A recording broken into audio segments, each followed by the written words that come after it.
So we've been talking a lot about Thomas Aquinas, the angelic doctor, and when he talked about miracles, he talked about the supernatural. Now, supernatural for him meant something a little bit different, probably, than it means to us. When he said something supernatural, he was saying that the presence or experience of God is more intense or more specially located here than it normally is, than it normally feels like. Something like that. Now, what's interesting about that is that Aquinas is not assuming that there's something not natural about what's going on, right? It's not natural, it's not unnatural, it's just super, beyond, extra, specially natural. Now, why is that? It's because Aquinas he's not the inheritor of modern science. He was pre-Enlightenment, and so he thought about nature in a much more probably robust and holistic way than we do. And we talked about that. That's when we talked about creation. We talked about it, recovering kind of a whole integrated and then ultimately Trinitarian view of creation.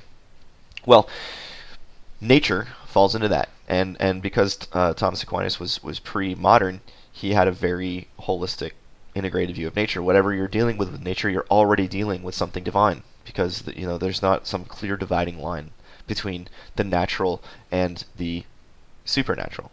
It's just that the supernatural takes what's already there in nature and kind of intensifies it. It's really powerful, right? And so there's a moment there. Well, that's pre-Enlightenment, but then Enlightenment comes along, and the modern sciences comes along, and suddenly what we call the miraculous, or the vernacular of the miraculous or the supernatural, just comes into strong criticism. But first it changes, because as modern science comes along, an understanding of what's natural changes. So before, you might even call it like a continuum. It's like, oh, I'm seeing God's presence in a special way over here, but I'm seeing it also here, just in a different way. It's like on a continuum. Now, in the Enlightenment and under the influences of the modern sciences, God kind of disappears, right? David Hume would have thought that if he accepted the existence of natural law, he would say, well, the natural law operates independent. It's sort of built in to the universe. It's not as though God needs to be around to do anything about it. And this led to ultimately the view of deism, right? That, okay, fine, there's a creator, right? But the creator sort of assembles this complicated, elegant watch, right? And then winds it up and then leaves it. That's the universe. And then the creator is gone because everything the universe needs is already there. In fact, it actually becomes very deterministic because the creator has wound up the watch, and there's all these physical laws, and time starts happening, and it's kind of an unfolding of a plan that really we don't have a whole lot of control over, or any, really. And so even questions about free will become implicated if that's how you think of the universe. Well, for our purposes, determinism aside, if that's how you think about the universe, you can see that what you mean by supernatural would be something very radical, because it would be a moment where the watchmaker has assembled the watch and he's wound it up and it's ticking away, doing just fine, and then randomly, just for whatever reason, the watchmaker comes back and like fiddles with it and changes the dials, just breaks all of the laws, breaks all of the physics, the working of the clock, just to get some randomly desired outcome, and then runs away again. Okay? That's kind of what miracle meant, or the supernatural meant, in the Enlightenment and now post-Enlightenment period. And that's kind of, if we're honest, that's probably what we mean when we talk about divine intervention. We sort of assume, as we go throughout our day, that God's not really doing much. But then someone gets sick, and we begin praying really, really hard, and occasionally, not often, but occasionally, at least in my experience, something incredible happens, and the doctors are like, "Whoa, don't know where that cancer went," and everyone's like, "It's a miracle." And the reason we're saying it's a miracle is we're saying we exist and act as if God was off doing whatever it is God does, but God rushed back in and got involved in the universe for just this one moment and touched this one body and made this one big change. It was an intervention. Think about that word, intervention. It means that everything's going fine, and then someone has to come and intervene, stop, change things, violate laws, change it all up. That's kind of probably, at least for me, that's kind of my natural, or at least when I was growing up as a Christian, that's kind of how I understood or thought about miracles or the miraculous or the supernatural or divine intervention. I want to suggest, however, that that's probably not a great way to go about thinking about the miraculous, and not for any particular scientific reasons. Some people get stressed out because what once was thought to be miraculous is then shown to be the result of science.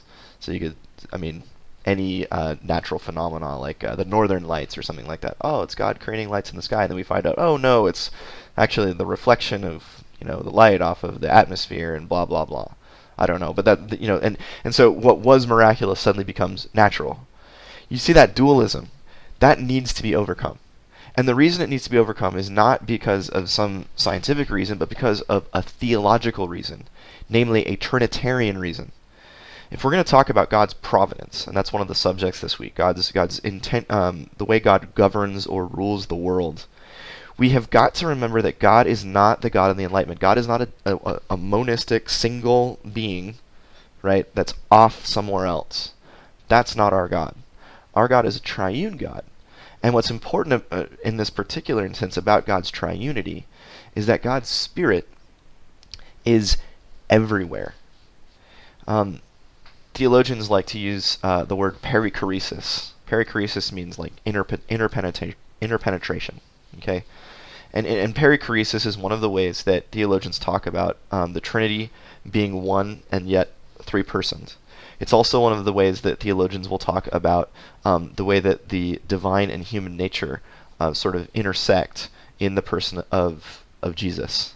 Okay, that there's it's mysterious, but it's a full unity that also retains some of our ability to see difference. Okay, one of the things that we can take from the incarnation is we can say that in some analogous way, God's Spirit lives and works in the world.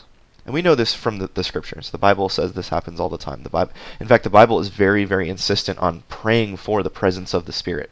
In Psalms, do not take your Holy Spirit from me. And then in the New Testament, talking about special movements of the Spirit, like wanting the Spirit to come and settle and be present, be, in Aquinas' sense, supernatural, right? To be intense. But that assumes that the Spirit is already around. The Spirit's already interpenetrating perichoretically, to some extent, with the universe. The universe isn't just off doing its own thing. Rather, the Spirit's there. It's always there. One of the major changes in theology in the last 100 years has come about because of the Pentecostal charismatic movement throughout the Protestant, even Roman Catholic, and to some extent Greek Orthodox churches. But really, evangelical Protestantism is where the Pentecostal charismatic movement kind of took off. And what the Pentecostal charismatic movement really emphasizes is that there is the movement of the Spirit now, today. It's not just a cold physical universe that occasionally God steps in and does stuff. No, rather, it is a live, vibrant, changing, moving universe in which God is intimately involved because God is personal, because God not only created, but God sustains by His Spirit. God not only sustains by His Spirit, but God changes and moves the creation through His Spirit. And so the Pentecostal charismatic movement has forced us to re-reckon our pneumatology and to rethink how it is that God's Spirit is interactive with the creation. And if we think of it in this interpenetration, if we think of it that as kind of our governing metaphor for the way that the created order and God are in play, then I think we have a much better paradigm for talking about miracles or the miraculous or the supernatural. One of the things that Christians have to do is we've traditionally been on the defensive since the Enlightenment. The Enlightenment says, hey, you guys have your whole religion based on this thing, this resurrection. Crazy! There's no way there's a resurrection. Once something's dead, it's dead. It's just chemicals interacting, and then that's all. Well, what's assumed there in the Enlightenment is that we understand how nature works. We understand all the natural laws, and nothing else is to be said about it. We get nature, and we can figure it out using the methods and methodologies of natural science, and we can answer every question. And here's the problem, Christians. Once we've answered every question, one thing we know for sure is that this resurrection stuff it's out. It's done. Well, theology has always pushed back against that. Christians and Christian theology have been very hesitant to go down that road, and I think for very good reason. And this is a place where I think that our physicist friends tend to be a little bit blind to their own kind of paradigm. First off, one thing that science has shown us is that as soon as we think we know what's going on, we find out we're wrong. Science is, and you can read Thomas Kuhn's famous book, The Structure of Scientific Revolutions, where he really coins the modern use of the word paradigm, where he says, hey, we structure our thinking about the sciences this way, and we're in this paradigm, right? And then some crazy loon comes along who calls himself a scientist. He gets laughed out of court. No one thinks that this person has anything valuable to say. And then it turns out everything he says is right. He turns everything upside down, and everything we thought we knew turns out to be wrong. Einstein did this. Newton did this. Every major, not every, but many, many major movements forward in scientific discovery have come from upending all the stuff we thought we knew. And for the Christian, this shouldn't really be that surprising, right? God's in the business, and always has been in the business, of saying, oh, you think you know what's going on? Look out. Oh, Israel, you think you know how I'm going to save you? Guess again. Our God has always been a surprising God. Our God has always been in the business of exposing something new, which makes sense of all the stuff that's gone before, and yet brings in new ideas, new possibilities. And if we think about scientific discovery, the fact that it mirrors that, the fact that it moves in exactly the same way, should be very surprising to our physicists and biologist friends. But it shouldn't be surprising for us. And so the first thing we should say, well, yeah, I know that resurrection looks nuts to you, but gosh, don't singularities look nuts too? For those of you who are familiar with something like Big Bang cosmology or black hole theory, in the Big Bang, in the first moments of the Big Bang, what scientists say is they say that none of the natural laws were set. There was no gravity. It was all being decided in this monumental chaotic explosion. And at the very beginning, assuming that that's somehow accurate, at the very beginning of the universe, there was this moment of total, the natural laws, there were no natural laws. Natural laws were being invented. And then what they say in a black hole, once gravity and light get hyper compressed or something like that, you can approach a place called the singularity, where whatever we know about natural laws just ceases to have any impact or reality. And so it seems that the sciences themselves look at and they say, yeah, there are places where the natural laws aren't so law-like. Quantum theory is radically counterintuitive, and I don't pretend to understand it all, but it definitely does not seem like something that's as simple as classical Newtonian physics. In fact, it's radically complex and subject to revising possibility. The natural laws seem to admit of a lot more than we thought they did. And as such, doesn't it seem to be a little bit presumptuous to say, nope, yep, maybe there's space for the Spirit to work within nature in ways that are just beyond kind of what we always understand, or maybe when we do understand them, we can see them as actually God's superintending or God's providential ordering and elegance rather than not. And so that's kind of 2 points, right? First is that the natural laws themselves seem to indicate that there are places where law-like behavior ceases, or law-like behavior is not as law-like as it I guess ought to be from our classical notions of what laws are like. And second, we don't really know what all the laws are. Every time we discover a new one, we find out that a lot of the stuff that we thought before was just off the reservation. And so maybe it's the case that that this path of discovery that we've experienced really does mimic the way that God reveals God's own triune work in the world, and maybe that should be something that's an indicator for us that the Spirit really is interpenetrating the world, and is really making space for creative, surprising experiences. And so when we say that something supernatural is happening, we're saying that God showed up in a special way, that God's present here, that the Spirit is doing something powerful, something exciting. In your reading, Karkainen has this quote, and I've chopped it down a little bit, but he kind of redefines miracle, and I think it's helpful. He says, a miracle is no arbitrary interference in an otherwise elegant and law-like cosmos. Instead, miracles have their own form of intelligibility and rationality, as the personal God is affected by and responds to the needs, desires, and prayers of his creatures. And then he goes on, he says, all this is possible because the divine Spirit interpenetrates the universe at every point.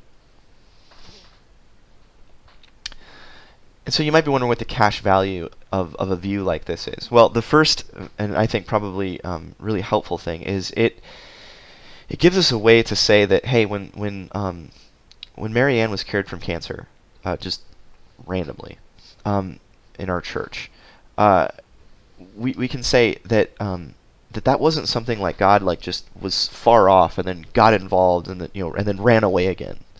Rather, the Spirit's always with us, and the Spirit does wild things, and sometimes those things are more surprising than others, but it's all natural. It's all a part of the universe that God created. God didn't create a place that's spiritless. He created a place that's spiritual, and the Spirit is involved and does do things. And just because it's not always what we want doesn't mean that it's not what God's doing, that God isn't being involved in creative and surprising ways. We just got to be looking for what the Spirit's up to, but the Spirit's always up to something. And in this case, it's a cure of cancer, and in this case, it's the compassion and the ability to suffer well in the midst of challenging circumstances. Another thing that this brings up is it says, hey, what is and isn't possible? On the one hand, we can say, hey, we don't understand the universe. We don't know what nature is like, and so we're not ready to say this yes and this no. But we can be honest about what we normally experience in the world and what we see. And we can say that, yeah, usually when you drop a ball, it falls down. There is a law-like nature to the universe, and typically it just kind of runs the same throughout. It's very uniform for the most part. But in the midst of that uniformity, there's a ton of space for creativity. Like, for example, the waves. I live in Southern California. The waves always go onto the beach, but sometimes they go onto the beach way up here. Sometimes they go onto the beach down here. It changes. It's different. There's variety, and there's a variegation to how the universe works. But there's also something that's consistent and uniform and orderly. It is both generative and chaotic, but it is also orderly and elegant. It's both. And we can expect it to be like that, and we don't have to apologize for that. We can say that's God's Spirit at work. But that also means that, yeah, we're probably not going, when you're sitting there, when I was a kid, one of the first things I did when I found out that I could pray to God is like, God, please give me every single Lego that's available. Lord, when I wake up in the morning, please, I want to see every toy that I've ever wanted right in my room. And I woke up and I was like, it didn't happen. And I was kind of disappointed. I was disappointed because I'm like, well, God, if you're sort of this, all-powerful person that can just do anything, then why didn't you do that? Well, by saying that God's not just crashing into the universe when something miraculous happens, but instead is working in the interstices, in the intersections, in the spaces of the universe. We can say, hey, there's not going to be random, like a whole lot of just random things disappearing and reappearing, or radical, there's a skyscraper there and you wave your wand and it turns into a hut, stuff like that isn't going to happen. That's not A, how God does things, and B, that's just not the way that he constructed this place. And that's okay. We don't have to apologize for that.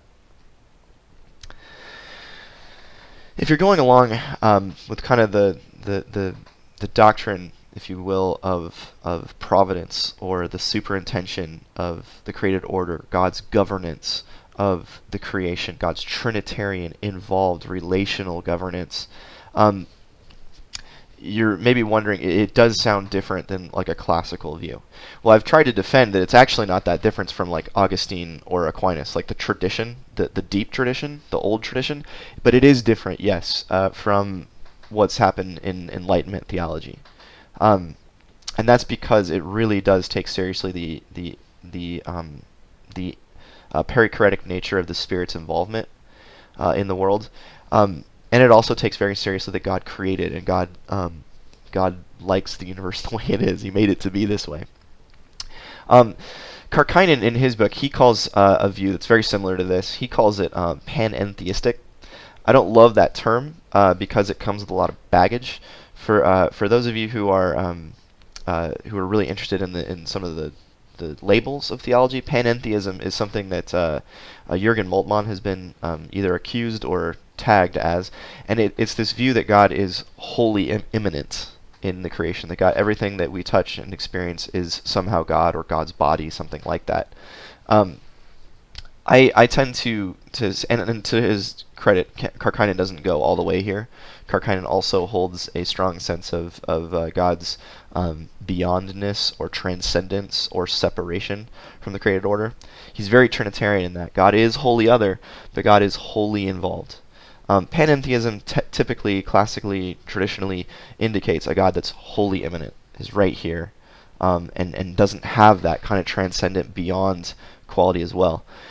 We hold that. I think Christian Orthodoxy in some ways demands that we hold, at least evangelicalism demands that we hold that God does have radical separation. But the beauty of God, part of God's beauty, is that in the radical surplus, in the joyous overflow of God's love and grace and care, God does deign to get involved in the nitty-gritty, and God does send his Spirit to live richly and robustly in this place. And God does want his Spirit to be intersecting and interpenetrating with the created order at all times. But that is something that's grace, and it's something that God does out of gift. It is not something that God is in God's self. A classical view of panentheism will say that in God's self, God is a part of the created order. I think a good evangelical Orthodox view is rather that God is in himself triune, and in that is wholly sufficient, wholly joyful, wholly loving. But the surplus of that joy and that love overflows out into a willful decision, a joyous decision to be richly involved, to create first, and then to be joyfully, richly involved in that creation. And that's part of the beauty of God. If you looked at last week's essay by David Bentley Hart, one of the things that makes God beautiful is that God didn't have to do any of that. And yet it's totally in keeping with who God is to just love so much that there's a surplus of love, an overflow of love that manifests in a creation that the Spirit joyfully jumps into and participates with and moves and grows and evolves. So I think that is kind of what Karkainen's getting at. I don't love the term panentheism. He qualifies it because it has some of those connotations which we want to avoid. But if we maintain that classical transcendent view of God and this panentheistic Pentecostal charismatic recognition of the immanence of the Spirit, I think we really can have the best of both worlds in a way that is very, very much in keeping with the biblical witness and the classical tradition. The last thing we need to talk about is whether or not a miracle can be explained by science. My sense is that whether or not it can, the scientists will give an explanation. And I've seen this, when we know somebody who has been, we say, miraculously cured of cancer, for example. The doctor is going to say, well, I don't get it, but weird stuff happens, and if we really understood cancer, we'd be able to tell you what took place. Something like that. It's just a matter of not having a full understanding. One of the cool things about a view like this is that I'm happy to say that that science can give an explanation for just about anything. That's fine with me. I don't know the limits of what we're going to be able to know and understand through the sciences, but I don't need to put any cap on them. The sciences don't bother me. I love science. I think it's awesome. But I do think that it's incomplete if we give this, this categorical explanation for, the universe and what's happened in this miracle, that denies the incredible, beautiful, rich involvement of God. So I think science can give an explanation, but the explanation will be anemic. And an example of that might be something like this. I don't personally practice the charism of speaking in tongues, but I know many people who do, and I've seen it happen. And my guess is that I have some friends who are neuroscientists. My guess is that my friends who are neuroscientists might at some point be able to, kind of locate that place inside your brain that kind of lights up when you're going through the experience of speaking in tongues. And they might say, well, it's this neuron firing in just this way and this pattern happening, and it involves the amygdala and the frontal lobe and blah blah blah. To which I want to say, yeah, okay, sure, why not? If that's what the EKG or whatever the scan says, great. I'm not, cool. The fMRI, I guess, is what they use. If that's what the brain scan says, great. But that doesn't mean that my friend who is in the throes of an ecstatic experience of the divine isn't actually in the throes of an ecstatic experience of the divine. Because God's not outside the universe. God's spirit is involved in the universe. And things that appear to be this neuron firing and that thing happening, those are the physical manifestations of what God's up to. And so I think we can have a very strong neuroscientific understanding of neuroscientific understanding of tongues or whatever, while at the same time holding and remembering and applying and deploying a really robust Trinitarian sense of our theology of God's governance and God's providence over creation. So that's my take.